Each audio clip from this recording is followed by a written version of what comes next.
Bonjour Thibaut, bienvenue sur Sagesse moderne, le podcast des explorateurs de la connaissance pour mieux comprendre notre époque et nourrir un petit peu notre quête de sens. Et bienvenue du coup donc, sur ce podcast. Mon intention aujourd'hui c'est de comprendre un petit peu les mécanismes du cerveau et les vulgariser pour essayer de mieux faire face à l'hyperconnexion moderne, qui est un sujet que tu traites beaucoup. Toi tu es neuroscientifique, conférencier et auteur sur le sujet. Mais d'abord, donc, du coup, avant de commencer, je vais te demander du coup de toi de te présenter un petit peu comment tu te présentes habituellement quand on te pose cette question. Bonjour Elliot, merci pour l'invitation. Je m'appelle Thibaut Dumas, je suis docteur en neurosciences cognitives et je travaille sur le lien entre le cerveau et les nouvelles technologies, aussi bien les aspects positifs que les aspects négatifs. Et aujourd'hui, malheureusement, la situation d'hyperconnexion dans laquelle on se trouve, il y a un certain nombre d'effets néfastes de notre usage. Et l'objectif, c'est de voir comment on peut retrouver l'équilibre. Hmm. Ok, et Mm. super intéressant. Et toi, du coup, enfin, les neurosciences, c'est un mot qu'on entend beaucoup aussi. Mm. Comment tu définirais les neurosciences et pourquoi avoir choisi les neurosciences, toi, à titre personnel? Alors, à titre personnel, j'ai choisi les neurosciences quand j'étais étudiant en biologie. Et donc j'ai choisi de me spécialiser dans un type euh, de physiologie qui est la neurophysiologie, neurobiologie. Et donc je suis spécialisé en master et doctorat dans les neurosciences. Les neurosciences, c'est c'est une discipline qui mélange ou qui peut intégrer d'autres disciplines, comme par exemple la physique, l'électronique pour l'instrumentation, les IRM et tout ça, toutes ces machines d'imagerie cérébrale. Il peut y avoir aussi de la psychiatrie, de la psychologie, de la philosophie. Donc ça peut toucher beaucoup de personnes avec des passés, des histoires différentes et des approches différentes, des méthodologies différentes. Là où va être la spécificité des neurosciences, dans le monde des sciences cognitives, donc des sciences qui s'intéressent au fonctionnement de l'esprit, eh bien les neurosciences, elles vont aller sur les mécanismes inconscients qui sont à l'origine de nos pensées, de notre parole, de nos émotions, de notre mémoire, etc. Ils vont utiliser pour ça des méthodes d'imagerie cérébrale la plupart du temps. Donc c'est ça un peu la différence. Par rapport à la psychologie, par exemple, qui va peut-être plus se focaliser sur le discours, l'interrogatoire, le comportement, la psychométrie, des choses comme ça, les neurosciences, elles, vont aller essayer de comprendre quel est le réseau de neurones qui va être impliqué dans telle fonction cognitive, comment les neurones vont communiquer entre eux, quelle zone du cerveau, à quel moment, comment, etc. Hmm. Ok. Et comment, il y a une question que je me pose, c'est est-ce que tu saurais expliquer comment le cerveau il prend des décisions? Parce qu'en fait, c'est une vaste question, Ah ouais. j'imagine. Ah, il y a des équipes entières de recherche Ouais. qui travaillent sur la prise de décision, notamment en France, à l'Institut du cerveau. C'est un sujet extrêmement complexe, la prise de décision. C'est pas mon domaine d'expertise en particulier, donc je m'excuse par avance Hmm. si je simplifie les choses.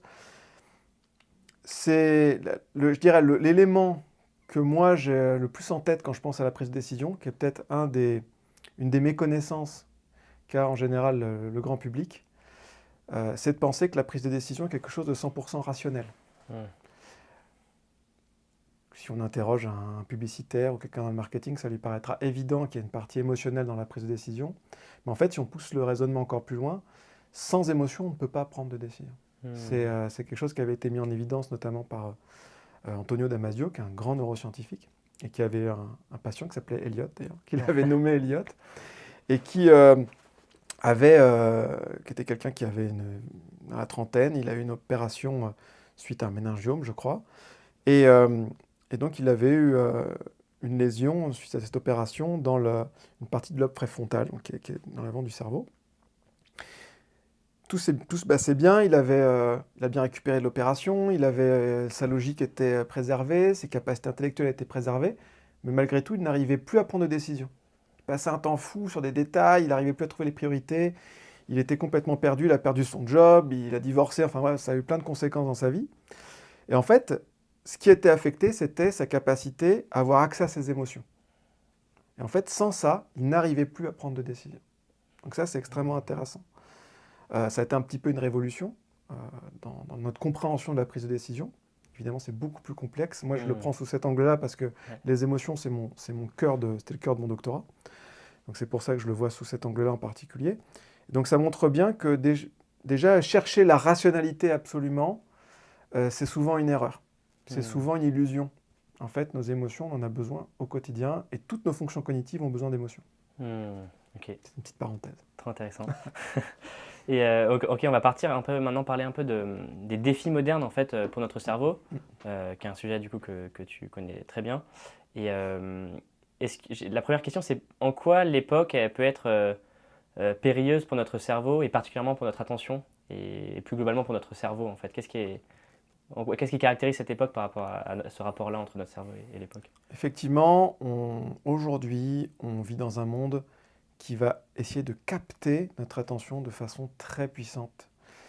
Et c'est ça une des choses qui, je pense, a beaucoup changé avec l'apparition du smartphone, des réseaux sociaux, et des applis, etc. en général. C'est que, évidemment, je parlais de la publicité tout à l'heure, ça a toujours été l'objectif de capter notre attention pour nous transmettre un message, une marque, quelque chose.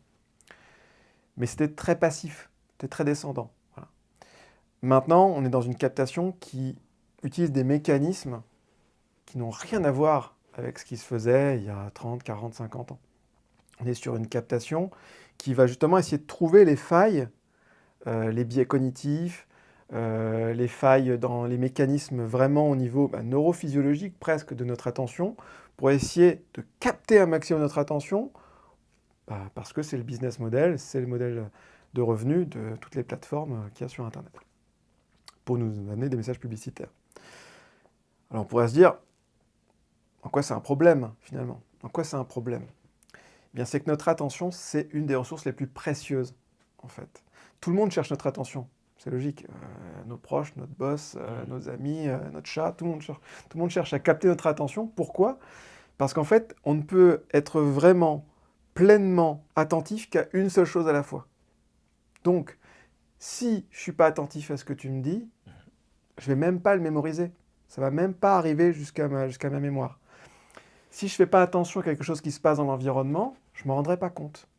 Donc en fait, l'attention, c'est un peu la porte d'entrée de tout notre système cognitif. Et il y a des scientifiques, j'aime beaucoup cette formulation, qui disent qu'en fait, notre expérience du monde dépend de notre attention. C'est-à-dire que pour que quelque chose ait une réalité en quelque sorte dans notre esprit, il faut qu'on y fasse attention. Donc faire attention à quelque chose ou à quelqu'un, c'est un des actes les plus importants et les plus précieux qu'on a aujourd'hui. Et donc la question qu'on doit se poser, c'est à qui j'ai envie de donner mon attention? Est-ce que j'ai envie de la donner à des vidéos sur Internet? Est-ce que j'ai envie de la donner à des contenus qui vont peut-être susciter de la haine, de la division, de la frustration? Ou est-ce que j'ai envie de la donner à mes proches, à des actions de soutien, à quelque chose de positif qui va m'apporter des bénéfices, que ce soit à moi ou à notre espèce, même de manière générale, quoi. Et pourquoi on est tant vulnérable en fait à cette, aux écrans, aux smartphones? Parce qu'en fait, on est tous, je pense, vulnérables à ça, on s'en rend compte, hein, c'est hyper dur de lutter. Quand j'en parle autour de moi, je vois que c'est un vrai problème. Les gens sont conscients, mais malgré tout, on n'arrive pas à s'en défaire vraiment, ou à moins, enfin, c'est à la marge, quoi, et finalement, ça finit toujours par revenir. Pourquoi c'est si... Est-ce qu'on peut parler d'addiction déjà, et comment on peut faire pour... C'est une bonne question. Il n'y a pas encore de réponse totalement claire. Il y a des parallèles entre certains usages des smartphones et des choses qu'on retrouve dans les addictions, notamment les addictions dites comportementales. L'exemple le plus proche, c'est l'addiction au jeu, par exemple dans les casinos.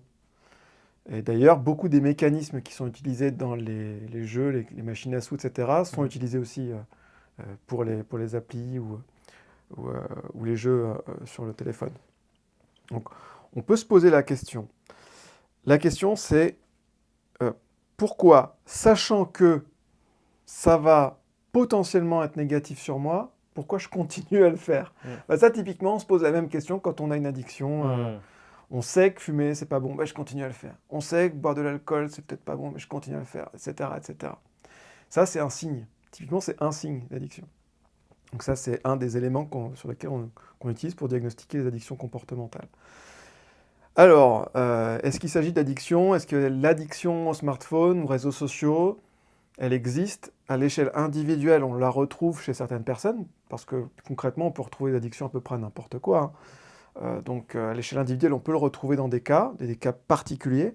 En revanche, ce n'est pas défini comme tel dans le grand livre qui définit les maladies psychiatriques, qui s'appelle le DSM. Il n'y a pas la case addiction au smartphone.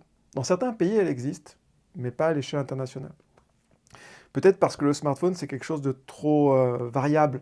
On peut avoir tellement d'usages différents, on peut jouer, on peut acheter, on peut même utiliser pour commander d'autres produits addictifs.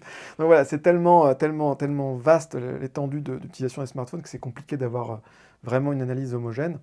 Donc c'est peut-être pour ça que c'est compliqué. Après, il y a aussi un autre point, c'est que c'est devenu indispensable dans nos vies. Donc c'est difficile de dire à quelqu'un, maintenant arrêtez d'utiliser votre téléphone.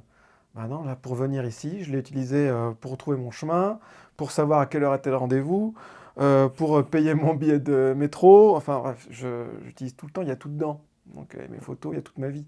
C'est hyper précieux. Donc notre rapport au téléphone, il est très intime. Et il y a une phrase de Danny Boone. D'habitude, je cite des scientifiques, mais Danny Boone a dit une phrase très intéressante. Une fois, à une émission, on était invités tous les deux. Il a dit le téléphone, c'est nous qui l'achetons, mais c'est lui qui nous possède. Et je trouve qu'elle est vraiment intéressante, cette phrase, parce que c'est un peu ça qui se passe. C'est un petit peu ça qui se passe. Elle est très puissante. Et justement, moi, il y a un phénomène, par exemple, qui m'arrive dans mon quotidien, c'est que j'ai tendance à, par exemple, souvent mettre des podcasts un peu en fond, entre guillemets, presque tout le temps, ou en tout cas assez souvent. J'essaie de sacraliser des temps en dehors de ça, mais ça devient quand même un réflexe, quoi, dès qu'il y a un moment d'écouter quelque chose, de regarder quelque chose, et je pense que, voilà, je sais que je ne suis pas le seul à le faire. Est-ce que ça, c'est une habitude qui est nocive ou pas? D'un point de vue neuroscientifique, qu'est-ce que tu en dis de ça? Alors là, c'est un peu, on pourrait dire que c'est une forme d'épidémie, surtout dans le monde du travail, c'est le multitâche. Le multitâche, c'est un peu une conséquence de plein de choses. Beaucoup de gens en entreprise me témoignent qu'ils ont l'impression de manquer de temps, que leur charge de travail a augmenté, et donc ils se disent, le meilleur moyen d'augmenter ma productivité, c'est de faire plusieurs choses à la fois. Donc je vais optimiser mon temps. Donc je vais écouter un podcast quand je travaille, je vais regarder mes mails en réunion, je vais être sur les réseaux sociaux pendant que je suis dans le métro. Enfin, je vais essayer de maximiser chaque instant de ma vie pour en tirer le plus de productivité, le plus d'utilité. Et en fait, derrière ça, il y a plusieurs erreurs. La première, c'est que le multitâche, ça ne marche pas. Ça ne marche pas en ce qui concerne la concentration. Parce que comme je te l'ai dit, on peut être vraiment attentif à quelque chose que si on est attentif qu'à une seule chose. Notre attention, quand elle commence à se disperser, on voit que c'est plus aussi bonne qualité. On est en train de lire nos emails pendant que quelqu'un nous parle, on ne va pas pouvoir tout bien capter en fait. Notre cerveau, il va essayer, il va faire un switch entre les deux, mais au final, ça ne va pas être bien. Donc on va en tirer une expérience plutôt dégradée de cette interaction-là. L'autre point, c'est qu'en fait, ça va nous coûter plus de temps, parce qu'en fait, on croit qu'on va en gagner, mais en fait, le fait de faire plusieurs choses à la fois va augmenter la durée globale, ça, on peut en faire l'expérience. Si par exemple, prenons le cas de quelqu'un qui regarde ses mails en réunion, comme ça va être compliqué, difficile et pénible de faire les deux à la fois pour son cerveau, en fait, puisque les neurones ne peuvent pas faire 50 millions de choses à la fois, ils en font déjà une, c'est déjà pas mal, ils le font très vite, mais ils le font bien, et bien en fait, ça va tellement être dégradé que si on faisait du monotâche et qu'on mettait la durée de lire ses emails et après la durée de la réunion, en fait, ça prendrait moins de temps que faire les deux en même temps. Déjà, très mauvais calcul. Et puis après, c'est une source de fatigue. Parce qu'en fait, on va pousser notre cerveau à être dans un mode qui n'est pas optimum pour lui. Et il va utiliser plus d'énergie et il va s'épuiser un peu plus. Donc ça, c'est quelque chose d'important, c'est-à-dire que les ressources énergétiques de notre cerveau sont limitées et elles ont tendance à s'épuiser assez vite quand on le pousse dans ces retranchements comme ça.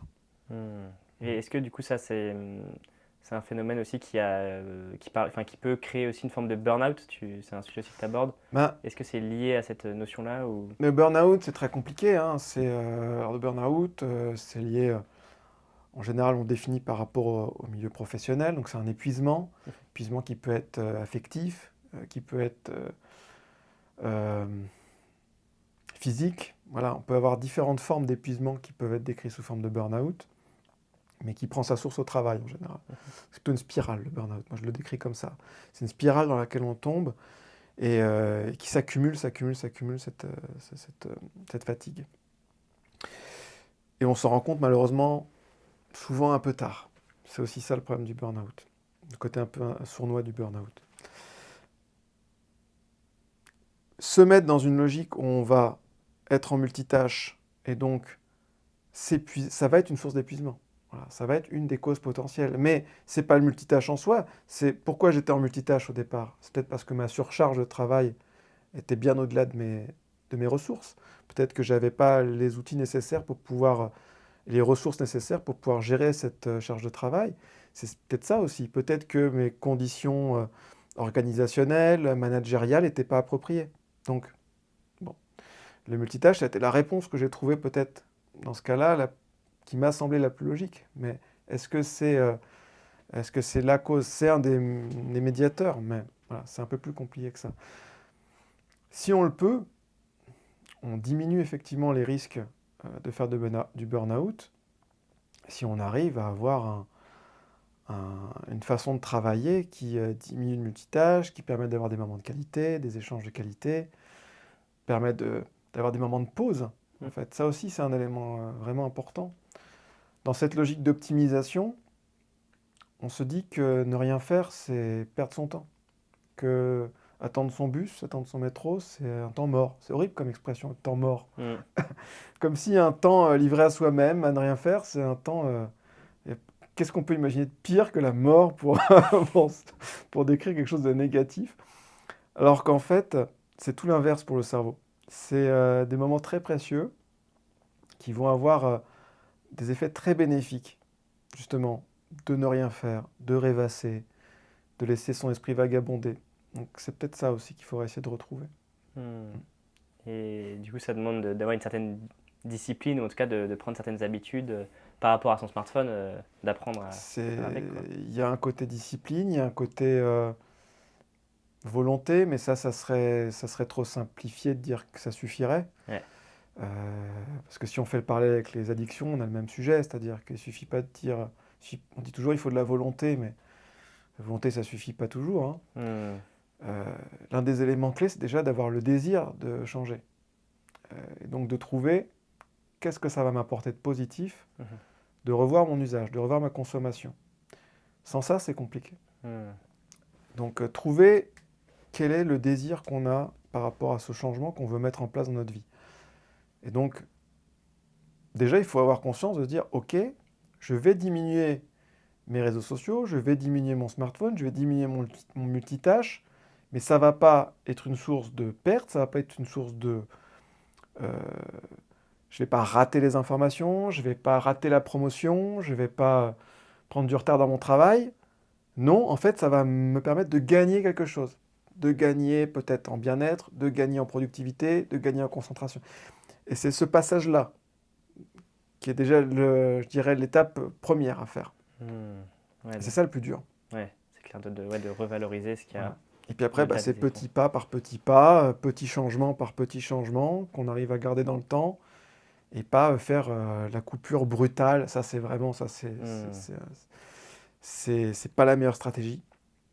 Ça, j'ai beaucoup changé mon discours par rapport à ça ces dernières années. Avant, je conseillais aux gens de faire une coupure pendant un week-end, par exemple. Parce que je me disais, un week-end, c'est pas énorme. Couper son téléphone pendant un week-end, ses réseaux sociaux, ça devrait aller. En fait, aujourd'hui, on est dans une situation telle d'hyperconnexion, de rapport problématique avec notre téléphone, que si on n'anticipe pas un petit peu cette coupure, ça peut être une situation très, très, très désagréable et très perturbante, qui va engendrer plus de problèmes, en fait. Donc, il faut bien anticiper, bien se préparer, bien prévenir en fait les gens autour de nous qu'on va peut-être pas être joignable, ou alors qu'on va être joignable avec tel numéro, ça sera à tel hôtel, tel endroit, etc. Bien prévenir ses collègues. Enfin, il y a tout un tas de choses à mettre en place maintenant qui n'étaient pas le cas avant, pour être sûr qu'on va vivre quelque chose d'agréable. Voilà. Donc ça demande un peu plus d'anticipation. Donc il faut y aller mollo, petit à petit, déjà réussir à le couper, ou à couper certaines parties, couper peut-être les réseaux sociaux après 11 heures, j'en sais rien. Moi, c'est ce que j'ai fait, par exemple. Même là, ce matin, j'ai changé, j'ai mis à partir de 10 heures. À partir de 10 heures, il y a plus d'applications que je considère comme étant néfastes pour moi à cette heure-là. L'enlever pendant les repas, l'enlever quand on passe un moment avec quelqu'un, l'enlever en réunion. Voilà. Ces moments-là, déjà, reprendre le contrôle sur ces moments-là. Parce que c'est ça l'élément clé, c'est reprendre le contrôle. Mon objectif, c'est pas de dire, il faut arrêter. C'est pas le mal incarné, hein, le téléphone. C'est être certain qu'on l'utilise parce que c'est notre propre décision, parce qu'on sait pourquoi et qu'est-ce que ça va nous apporter comme bénéfice, et pas que ce soit juste un réflexe, une habitude ou quelque chose qu'on croit faire pour notre bien, alors qu'en fait, on va en tirer quelque chose de plutôt négatif comme sentiment. Ouais, donc vraiment remettre de la conscience, de l'intention derrière tout ça. Exactement. Conscience, intention et reprendre le contrôle sur son usage. C'est vrai que c'est pas évident parce que, comme tu l'as dit, ça implique voilà, de prévenir autour de soi. Enfin, c'est vraiment un problème systémique en fait. Exactement.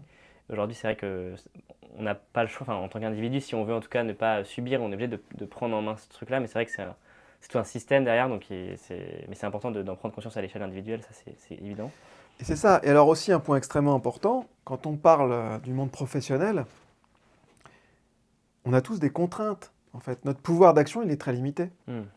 C'est pas un salarié qui va décider de toute la façon dont l'entreprise entière va gérer les outils numériques. Je ne veux pas dire, bah moi, je coupe mon téléphone toute la journée, je fais des séances de deep work. Voilà, on en parle aussi beaucoup, deep work, comme on peut retrouver de la concentration dans des moments clés, le multitasking, tout ça. Souvent, c'est des choses qui sont liées à une culture d'entreprise, à des contraintes liées à son métier. Un community manager, c'est compliqué de lui dire coupe tes réseaux sociaux. Donc voilà, il faut aussi repenser ça dans le cadre des contraintes dans lesquelles on évolue. Donc il ne faut pas que ça devienne une injonction qui va générer encore plus de stress, voilà. Encore plus de sentiments de culpabilité ou autre. Donc il faut le voir dans un contexte de culture d'entreprise qui est propre à l'entreprise, après propre peut-être à l'équipe, propre au métier, et après propre à moi à titre individuel, comment je vis, qu'est-ce que j'en tire, quels sont les bénéfices et les effets négatifs que je tire de cet usage. Donc c'est tout ça qui doit être pris en compte. Donc il n'y a pas de solution universelle, c'est vraiment un peu une sorte de réflexion personnelle qu'on doit avoir par rapport à ça. Qu'est-ce qu'on veut, à quoi on aspire autour de cet usage. Il y a un autre phénomène qui est intéressant et qui me parle particulièrement, c'est le phénomène de la solitude notamment, le fait qu'avec tous ces écrans, etc., on finisse parfois par finalement s'isoler sans vraiment s'en rendre compte. C'est aussi un peu insidieux comme phénomène. Et c'est un vrai phénomène aussi de société. On le voit notamment chez les jeunes, il y a un vrai phénomène, une épidémie silencieuse. Je sais que c'est un sujet qui t'intéresse aussi. Et quel est l'effet en fait du coup de cette solitude sur le cerveau et sur notre Alors ça, c'est un sujet extrêmement intéressant. Alors déjà, le premier point, effectivement, le premier constat, c'est que la grande promesse d'Internet, et en particulier des réseaux sociaux, c'était de nous aider à nous connecter les uns aux autres. Alors, ça marche dans certains cas. Ça a permis à plein de gens de se retrouver autour de passions, autour d'idéologies, etc. Bon, super. D'échanger, de s'exprimer, d'avoir un forum pour pouvoir porter sa voix, porter ses convictions, etc. Mais les études montrent qu'en fait, le temps qu'on passe sur ces outils ne nous rend pas plus heureux, ne nous rend pas moins seuls. En fait, au contraire, on voit une augmentation du sentiment de solitude corrélée au temps qu'on passe sur les réseaux sociaux, ce qui est complètement dingue, complètement paradoxal. Ça, c'est le premier constat. Bon. Alors, pendant longtemps, c'était que de la corrélation. Maintenant, on voit qu'il y a un petit peu d'études de causalité qui commencent à apparaître. Bon, voilà, c'est encore un peu en recherche. À côté de ça, pourquoi, en fait, on a besoin de ce lien ? Tout simplement parce que les humains sont des primates. Et les primates sont des animaux sociaux. Donc, on ne verra jamais un chimpanzé tout seul. Ça n'existe pas. Il sera toujours en groupe parce qu'il a besoin de ce contact, de ce lien avec ses congénères. C'est exactement pareil avec les êtres humains.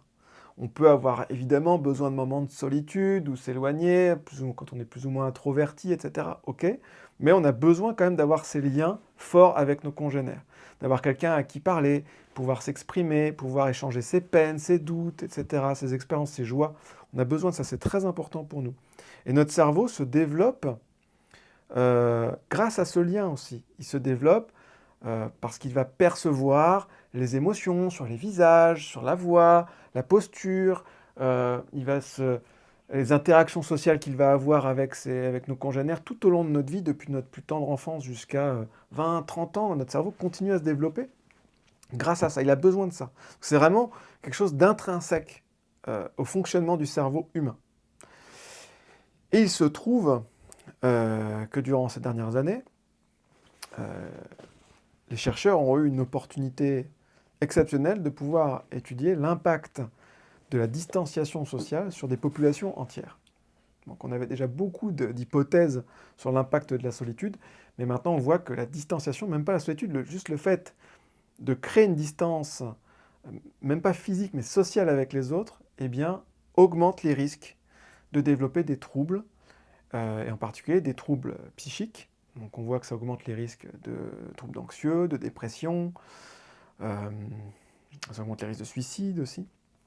Donc c'est un vrai sujet, c'est pas juste une question émotionnelle, en fait c'est un vrai problème de santé publique. En fait la solitude, en tant que telle, augmente de 30% le risque de mort prématurée. C'est considérable. Et on voit que c'est même au-delà de tout ce qui va être lié au psychisme, parce que même sur les aspects biologiques, on voit qu'il y a un lien. C'est-à-dire que quelqu'un qui a, à l'inverse, un réseau social riche, développé, solide autour de lui, un tissu social autour de lui, eh bien, il va avoir moins de risques de tomber malade, il va avoir une espérance de vie qui sera plus élevée, il va se remettre plus vite d'une opération. Voilà, c'est complètement dingue, mais il y a vraiment une importance considérable de ce lien social, qui bien sûr est à adapter en fonction des personnes et de leurs besoins respectifs. Mais c'est vraiment extrêmement important. C'est fou. Et il y a un vrai phénomène aussi particulièrement de solitude aussi et de santé mentale, mais du coup lié aussi à cette solitude, c'est chez les ados notamment, les plus jeunes. Pourquoi ils sont plus touchés et c'est compliqué, hein, c'est encore en étude. Hein. D'accord. Là, c'est que très récemment que des administrations de santé ont identifié ce phénomène comme étant quelque chose avec une ampleur significative. Okay. Ça a été, je pense que l'élément clé dans cette évolution-là, ça a été le rapport de l'administrateur de la santé publique aux États-Unis, il y a quelques années, qui avait mis en évidence, donc il a fait un rapport sur l'épidémie de solitude, lui c'est comme ça qu'il l'a indiqué, il avait mis en évidence que 60% de la population américaine se sentait seule. Donc c'est énorme, c'est-à-dire que pourtant, certains d'entre eux avaient des collègues, des amis, etc. Mais finalement, ils se sentaient seuls. Donc ils n'avaient pas cette possibilité d'interagir, de soutien mutuel, sentiment d'appartenance, etc., qui caractérise le lien social. Et quand on prend les 15-24 ans, on passe à 80% sur cette étude-là. C'est complètement énorme. J'ai l'impression qu'il y a un autre phénomène aussi qui est lié à ça, c'est qu'on a une forme de peur de l'autre presque qui est en train d'émerger. Parce que, par exemple, le simple fait d'appeler, par exemple, chez les plus jeunes, aujourd'hui, ça devient presque trop intrusif, un coup de téléphone. Et en fait, il y a une espèce de crainte qui est en train de naître. Est-ce qu'il y a quelque chose là-dessus? C'est peut-être encore aussi des études. Alors, on observe effectivement des changements d'usage dans la façon de communiquer, tout simplement. Donc, on va privilégier effectivement d'autres moyens de communication que l'appel téléphonique. Est-ce que c'est un problème ou pas? Ça, ce serait compliqué à dire. Pourquoi? Alors, pourquoi on va peut-être tendre vers plus un message écrit, par exemple, qu'un coup de fil, qui lui-même était avant plus facile qu'une rencontre dans la vie réelle.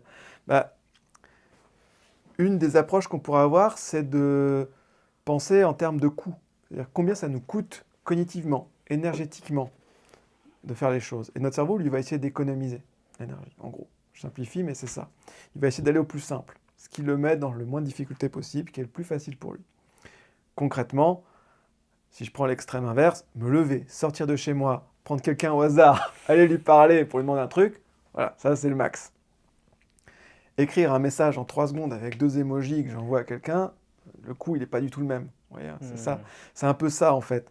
Donc c'est notre cerveau, c'est un feignant. Voilà, c'est ça, c'est ça la conclusion. Donc, si on lui propose une alternative qui va être beaucoup moins coûteuse sur le plan émotionnel, énergétique, euh, attentionnel, bah, il va aller sur ça, automatiquement, pour économiser ses forces. Voilà. C'est un des angles qu'on peut avoir là-dessus. Ok. Mais du coup, parfois, c'est plus, moins coûteux à court terme. Par contre, à long terme, ça peut avoir des conséquences parce qu'effectivement, si on passe tout le temps à prendre justement la solution la plus courte dans tous les domaines, mais notamment par exemple les relations, si on fait juste des messages et qu'on ne fait pas ce coup d'inconfort d'aller vers l'autre, etc., ben on perd aussi, en fait, je pense, tous les bénéfices de l'interaction, qui, je pense, aussi nous nourrissent, j'imagine. Absolument. Dans tous les... justement, dans le cas de la prise de décision, on retrouve ça. On retrouve souvent ce modèle dans la prise de décision qui est que le cerveau, dans certains cas précis, il fait comme une sorte de calcul, de balance. Il se dit, OK, combien ça me coûte, combien ça me rapporte? C'est un peu ça. Quelle est la récompense que je vais avoir à la fin? Donc, si ça nous coûte beaucoup plus cher, entre guillemets, mais que la récompense est la même, ça va pas marcher. Donc peut-être qu'il faut essayer de redonner un peu de valeur à cette récompense. Et c'est ça qui est difficile à imaginer en fait.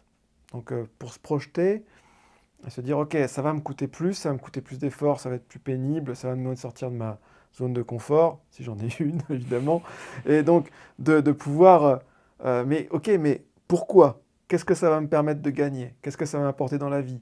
Etc. C'est peut-être ça aussi. On voit toujours les choses du côté négatif, mais essayer de se focaliser aussi. Qu'est-ce que je gagne? Qu'est-ce que ça va m'apporter? Ça peut être beaucoup plus motivant. Parce que si on pense à tout ce que ça va nous coûter, c'est dur de se motiver. Ouais, donc il y a tout un enjeu de revaloriser aussi ces activités-là plus simples, mais qui nous nourrissent aussi intérieurement. Et là, il y a des études qui commencent à apparaître justement sur des expériences qui sont faites un peu plus dans des contextes de vie réelle, on va dire, parce que les expériences de neurosciences, c'est vraiment un contexte très très loin de la vie réelle. Hein. C'est un laboratoire, on est dans un IRM, bon, c'est pas du tout la vie quotidienne. Donc c'est pour ça qu'il faut prendre toujours les résultats avec des pincettes sur les neurosciences. Mais il y a maintenant des études qui se font, justement, on prend des groupes d'enfants, des collégiens, des écoles primaires dans certains pays, et on va leur faire des activités justement sans téléphone, des activités sociales, et voir quels bénéfices ils vont en tirer en termes de ressenti. Et on voit que c'est hyper intéressant. Donc c'est des recherches qui sont en cours, là, qui se publient là, beaucoup de choses ces dernières années, là, derniers mois, sur ces sujets-là. Donc je pense là dans les années qui viennent, on va avoir plein de résultats intéressants là-dessus. Bon, tant mieux, ça donne de l'espoir. Et justement, on va partir sur un peu plus la partie solutions, perspectives d'avenir.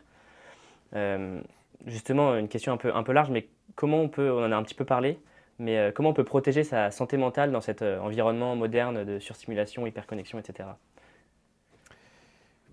C'est un gros sujet aussi. Hein. En fait, maintenant une fois qu'on a pris conscience des conséquences négatives potentielles de notre usage, ça c'est le deuxième point, prendre conscience que mon usage, qui est souvent sous-estimé, on a souvent une surprise quand on constate le temps qu'on passe sur différentes applications, etc. Parce que notre attention, justement, est souvent déviée, et qu'on a conscience des impacts peut-être négatifs donc, que ça a sur nous. Mais après, c'est comment je mets en place des choses pour pouvoir mettre ça un peu, cadrer tout ça. Donc ça peut être des petites choses du quotidien. Hein. Ça peut être des applications pour limiter son temps. Ça peut être... il y en a qui prennent des vieux Nokia 3310 voilà, pour plus avoir de téléphone. Bon, voilà, il y en a qui achètent des réveils pour plus avoir de téléphone dans la chambre à coucher. Bon, je l'ai fait. Tout est envisageable. Il y a plein de solutions. Et puis après, mais effectivement, comme dans tout sujet lié au cerveau, ça ne va pas se faire du jour au lendemain et ça ne va pas se faire en un claquement de doigts. C'est-à-dire qu'il va falloir du temps et des efforts. Donc il faut être prêt à accepter que ça va peut-être nous coûter un petit peu, ça va peut-être nous mettre un petit peu dans l'inconfort, peut-être un petit peu désagréable au début, mais que c'est avec ces petites étapes-là, sur le long terme, qu'on va commencer à gagner des bénéfices. C'est pas demain, j'arrête tout, clac, ça y est, j'écris un bouquin, c'est réglé. Non, c'est petit à petit, sur des semaines, sur des mois, qu'on va réussir à mettre en place les choses. Pour le cerveau, c'est la régularité le plus important. Et, Pour tous les sujets, pour hmm, l'apprentissage, pour la mémorisation, pour tout ce qui va lui amener un changement, ça nécessite du temps et de la régularité. hmm. Et c'est quoi, toi, dans tes habitudes un petit peu que tu as changé par rapport à ça, justement, pour être plus intentionnel dans ta consommation, etc. Dis-moi, Alors, est-ce que tu en as des habitudes qui t'ont vraiment changé alors moi, il se trouve que je suis très mauvais dans ma capacité à me contrôler, dans Ouais. mes consommations, en général. Alors, je suis dans la limite de la légalité, évidemment. Mais en ce qui concerne le téléphone et les réseaux sociaux, je peux facilement moi, me laisser embarquer et Hmm. perdre la notion du temps. Donc, je suis un des premiers victimes de ça. Donc, pour moi, ce qui était le plus simple à titre personnel, c'était de quitter Ouais. les réseaux sociaux. Donc, je ne suis pas sur Facebook, je ne suis pas sur Instagram, je ne suis pas sur TikTok, je ne suis pas sur Snapchat, je ne suis pas sur tout ça. Je suis juste sur LinkedIn parce que c'est rare d'être accro à LinkedIn. Désolé LinkedIn. Et puis voilà, ça a un intérêt, je le justifie sous forme d'un intérêt professionnel. Mhm. Mais tous les autres, je les ai enlevés. Voilà, parce que moi, à titre perso, c'est plus facile pour moi Hmm. de quitter que de réguler. Voilà. Ouais. Après, il y a d'autres applications que j'ai envie de garder. Mais là, je vais mettre des heures limites, tout Hmm. simplement. Donc moi, je fonctionne beaucoup là-dessus. J'ai besoin d'un cadre, en fait. Parce que Hmm. c'est comme ça que moi, je fonctionne. Donc après, voilà, il y a plein d'applications qui peuvent être installées. Et puis après, des fois, je fais des écarts. Et puis des fois, je me coucherai plus tard. Bon, voilà, il faut aussi Hmm. être tolérant aussi avec soi-même. Hmm. Et puis l'autre point, c'est aussi l'entourage aussi. C'est-à-dire que pour moi, c'est un peu plus facile dans le sens où tout mon entourage sait que c'est un sujet important pour moi Hmm. et du coup comprend que je vais peut-être pas répondre tout de suite, que si on m'envoie un message sur WhatsApp, peut-être je vais le rater, que si on m'envoie un mail, peut-être je vais pas répondre tout de suite. Voilà, Hmm. c'est pas grave. Que s'ils ont besoin de me joindre, ils vont m'appeler et qu'ils peuvent me laisser un message, je rappellerai dès que je peux, etc. Donc aussi, il y a ça, il faut aussi avoir cette communication pour pas que ça devienne une source de stress d'un côté comme dans l'autre. Voilà. Hmm. Ouais, donc un peu designer son environnement C'est ça. de façon à ce qu'on on ne puisse pas forcément faire le comportement en question. C'est vrai que c'est ce qu'il y a de plus puissant, je pense, pour mettre en place une habitude et vraiment la respecter. Mm. Et ensuite, effectivement, accepter, je pense, effectivement, de pas répondre tout le temps à la minute, de pas justement répondre justement à cette exigence qu'on a un peu dans la société d'être réactif. Oui. Voilà, parfois, c'est vrai que c'est une bonne. Faut Oui, accepter parce de qu'on a connaître. cette croyance que la réactivité, c'est une qualité exceptionnelle et qu'elle doit être valorisée. Est-ce que c'est une bonne chose? Peut-être pas. Voilà. Donc, c'est à questionner en tout cas. Est-ce que c'est si Hmm. important que ça? Qu'est-ce qui est le plus important? Répondre vite ou répondre bien? Oula, Est-ce que c'est faire plusieurs choses à la fois ou est-ce que c'est les faire en étant bien concentré et du coup les faire en un temps plus court? C'est tous ces sujets-là qu'il faut questionner. Et aussi réfléchir à qu'est-ce qui est le plus facile pour moi. Si je reprends l'exemple du smartphone, si c'est trop dur de contrôler le soir, parce que, imaginons, je scroll, donc c'est conçu pour ça, donc ça ne fait pas la notion du temps, et je scroll, et en fait, je pensais passer 10 minutes, et en fait, je vois qu'il est déjà 1 heure du matin. Hmm. Bon, si j'arrive pas à me contrôler, peut-être qu'à ce moment-là, ok, je m'achète un réveil, le téléphone, il reste dans le salon, Hmm. et peut-être que c'est plus simple de me dire, dès que je rentre dans ma chambre, il n'y a plus de téléphone. Hmm. Alors peut-être ça veut dire que j'y rentrerai un peu plus tard, peut-être. Je Hmm. sais pas. Voilà, mais trouver des trucs comme ça dans sa vie quotidienne. Hmm. Et essayer. Ouais. Tenter. Noter aussi. Prendre un carnet. Moi, je conseille ça beaucoup aux gens. Prendre un carnet pour noter tout ce qu'ils ressentent dans ces moments-là. Hmm. Tiens, tiens, hier soir, j'aurais voulu regarder mon téléphone pour voir si j'ai reçu un message de telle personne. Ça m'a fait ressentir beaucoup de frustration, un peu d'énervement. Et puis, en fait, 5 minutes après, c'était terminé. Bon, voilà, je note ça. Et puis, en fait, le matin, quand je me suis réveillé, en fait, comme j'ai dormi beaucoup plus, j'étais beaucoup plus énergique, etc. Donc, notez tout ça. Parce que c'est là-dessus qu'après, on va se baser pour justement trouver cette motivation pour la suite. Parce que, comme je le disais, souvent on se focalise sur ce qu'on va perdre, sur les côtés négatifs. Alors qu'en fait, quand on en fait l'expérience, on se rend compte qu'on gagne tellement de choses. Du temps, de l'énergie, de la clarté d'esprit, de la relaxation, de ne plus être dans cette immédiateté en permanence, de la créativité, voilà, tout un tas de choses qu'on gagne en fait en diminuant un petit peu, en remettant le téléphone à sa place, quoi. Ok, très intéressant. Et toi, qu'est-ce que tu changerais? Enfin, qu'est-ce qui ouais, dans le système actuel, qu'est-ce qui te révolte le plus en termes d'usage, de message ou de... Ah, il y a plein de choses. Il y a plein de choses. Alors, si on reste uniquement sur le sujet Ouais. du téléphone, il y a déjà, il y a cette opacité des réseaux sociaux que je trouve insupportable euh, parce que ils ont des algorithmes qu'ils ont développés pour essayer de maximiser ce qu'ils appellent l'engagement. Alors, c'est quoi l'engagement? Mm. On ne sait pas trop. Euh, Souvent, malheureusement cet engagement, ces interactions, elles sont souvent maximisées par des contenus qui sont à un impact très négatif.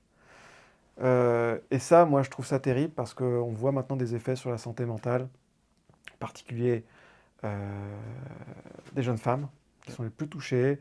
On voit des augmentations des problèmes de perception du corps, d'augmentation des troubles alimentaires, à cause en fait d'une surreprésentation choisie par l'algorithme d'une certaine typologie de corps, par exemple.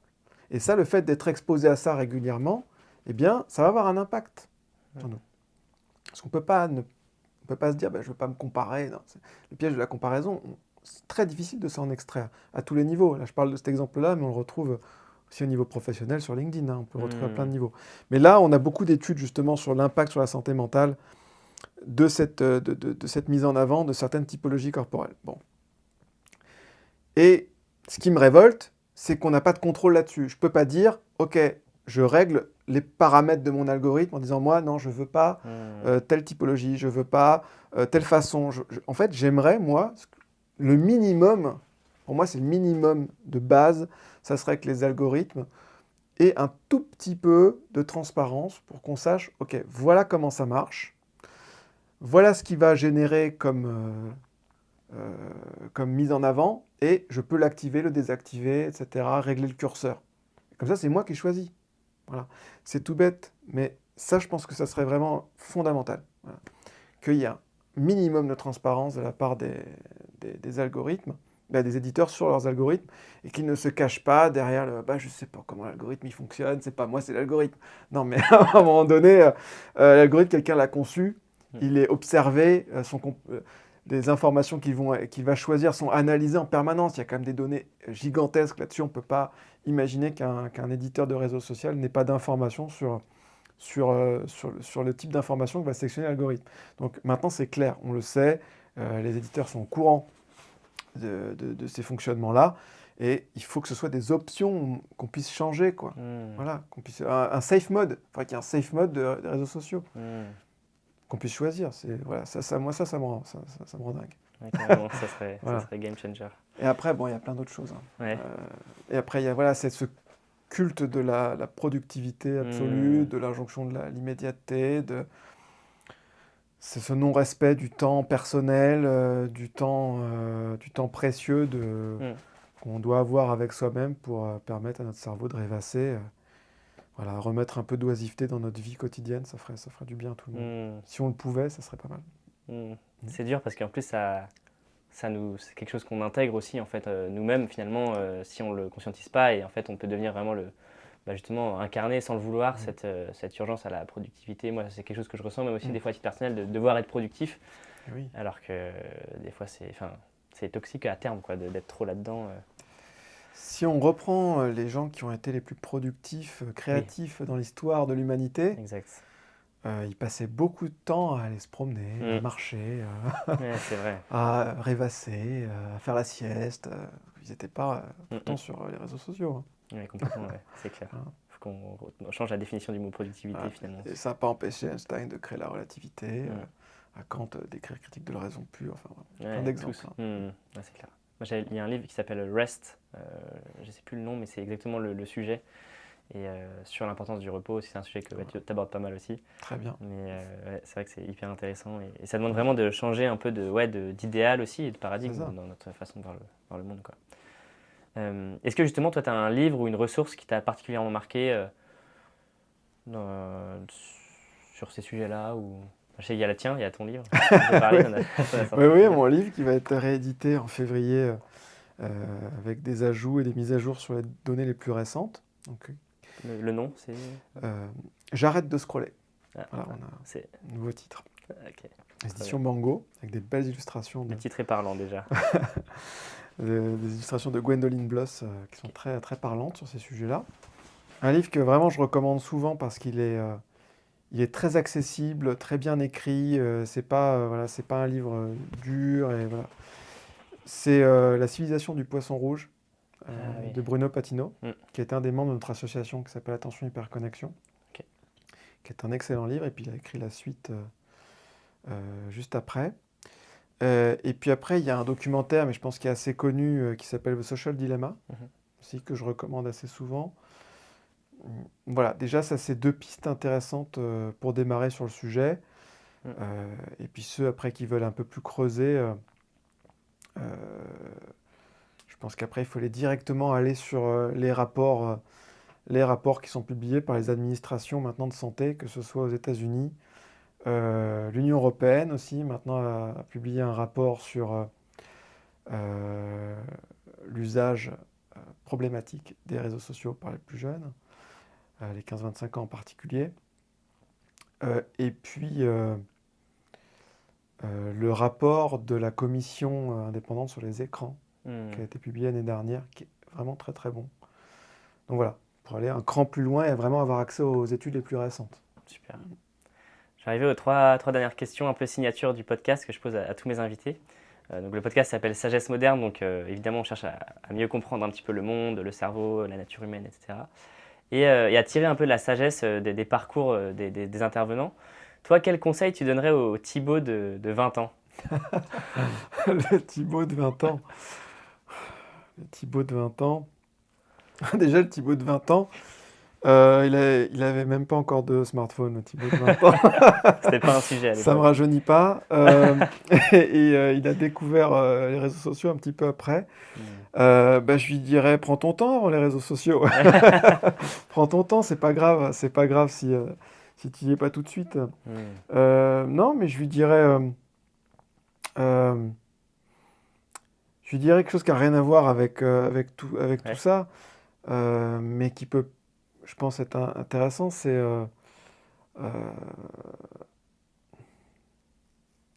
compliqué, hein, c'est une question profonde que tu me Ouais. demandes. Euh,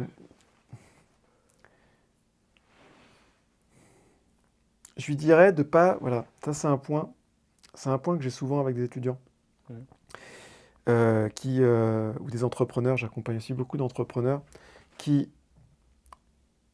en fait, avec cette multitude de profils qui apparaissent sur les réseaux sociaux et cette mise en avant de parcours de vie, Mm. on a l'impression que les gens, ils ont un parcours ultra pensé C'est vrai. et que chaque étape était un élément en plus pour aboutir à le résultat final et que c'est pour ça qu'ils en sont là, etc. Et ça peut être hyper bloquant, en fait, hyper inhibant, parce qu'on peut ne pas se sentir légitime sur un sujet ou un autre. Et moi, ce que je dirais, c'est ne cherche pas la cohérence absolue. Mm. C'est pas grave. C'est pas grave s'il n'y a pas de logique apparente dans tes choix de vie, dans ton parcours. Fais déjà ce qui te plaît, ce qui te motive, ce qui te génère du bien-être. Et puis, dans un deuxième temps, en fait, la cohérence, elle viendra après. Elle viendra a posteriori, en fait, la cohérence. Voilà. Donc, c'est ça que je dirais. Intéressant, ça résonne avec... C'était Steve Jobs qui avait fait un discours où il disait vous pouvez pas connecter les points en pensant à l'avenir, vous pouvez seulement les connecter une fois que vous revenez rétrospectivement sur ce que vous avez fait. Voilà. Donc c'est collect the dots first, donc collecte les points et ensuite tu les connecteras, quoi. Et ça rejoint exactement Belle image, ce que tu dis. Ouais. une belle image d'ingénieur. Ça. Voilà, c'est ça, c'est clair. Et toi, est-ce que tu as une idée d'invité qui serait intéressant d'avoir dans Sagesse moderne? Donc, comme je t'ai dit, ça peut être des Hmm. invités vraiment sur pas mal de sujets. Ah, bah j'aimerais bien te conseiller un ami qui s'appelle Jérôme Brisebourg, D'accord? et qui est un des deux Français qui a fait le grand chelem des explorateurs. C'est-à-dire qu'il a fait l'ascension du sommet le plus haut de chaque continent, dont l'Everest. Incroyable, ouais. Et comme ça ne suffisait pas, il a fait aussi la traversée du pôle Nord, du pôle Sud. Et en même temps, il fait de la formation d'entreprise, donc il connaît très bien les sujets du travail, Ok. etc. Et des contraintes liées au management et aux cultures d'entreprise, etc. Et donc, il a un regard très intéressant et un retour d'expérience sur, euh, sur plein d'événements, de gestion du stress, des émotions, de planifier une expédition, gérer l'incertitude, gérer le renoncement, etc. Donc c'est vraiment super. Trop Donc intéressant. je conseillerais vivement. Ouais, trop bien, je prends note. Et donc, dernière question du podcast. Si tu avais un tableau géant pour faire passer un message au monde, qu'est-ce que tu écrirais dessus? Ennuyez-vous. Magnifique, Voilà. trop bien. Super, bah, merci pour cette interview Thibaut. Merci à C'était toi. hyper intéressant. Et où est-ce que les gens peuvent te contacter s'ils veulent?